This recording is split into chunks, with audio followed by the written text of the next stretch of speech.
Hello everyone, I'm Ravin from PlantBro Life Sciences, and today we've got Nora for a walk again. But today instead of the forest we are on the main road, क्योंकि घोड़ों को ये बताना भी बहुत ज़रूरी होता है कि how they have to behave in the society. तो हम इसे गांव में भी लेके आते हैं, लोगों से मिलवाते हैं. और अब as you can see कि पहले हम इसे सिर्फ एक रस्सी से चलाया करते थे, but now as she has grown big, see how big she has grown. She is almost 62 inches in height और she is growing as a beautiful Marwari filly, जैसे मैंने आपको पहले ही बताया था हमारे पहले के वीडियोस में.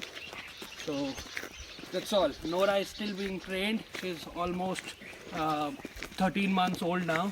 Thank you. Have a nice day.